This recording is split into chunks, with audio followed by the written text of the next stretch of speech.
Starý orgán zo začiatku minulého storočia už doslúžil. Hral, ale organista mal prichystané kladivo, ktorým sem tam ho trošku pošteklil, aby hral lepšie, keď ostal vysieť nejaký tón. Keďže jeho oprava by stála približne 50 000 eur, rozhodli sa poobzerať po novom. Starý orgán preto demontovali. To bolo také zvláštne a zaujímavé, že ako to všetko mizlo.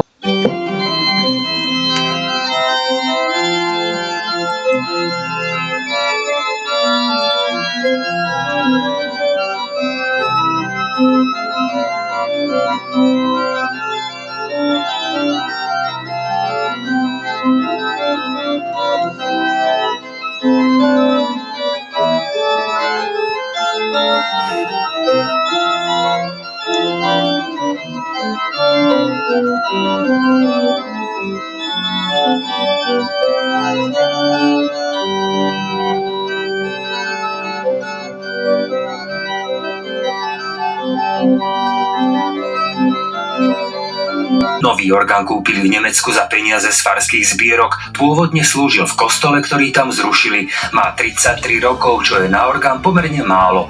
Nie je veľký, má 2 manuály a 8 registrov. V týchto dňoch ho v kostole skladajú. Tá mechanika je veľmi zodpovedná.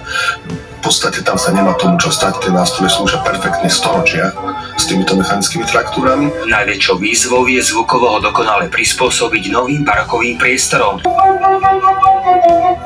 Intonujem register, principál, teda momentálne zväčšujem nohu, dieru na nohe a tým teda pridávame množstvo vzduchu, ktoré vôjde do danej píšťaly.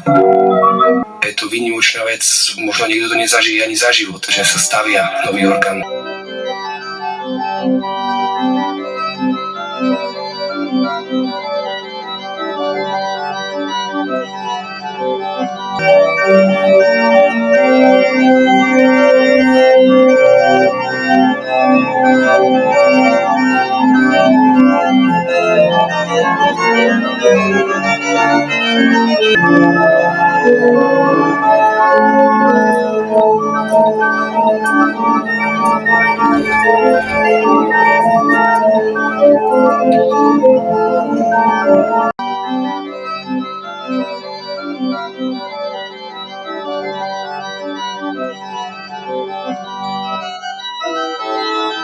Významná udalosť priniesla miestnemu spoločenstvu nielen nový hudobný nástroj, ale aj hlboký duchovný zážitok.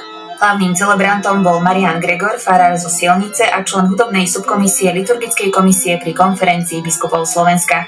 Na začiatku svätej omše požehnal nový orgán a symbolicky ho prebudil, aby zveleboval slávu Najsvätejšej Trojice, Božiu Matku a všetko sväté na zemi i v nebi, čo plesá spevom a modlitbou.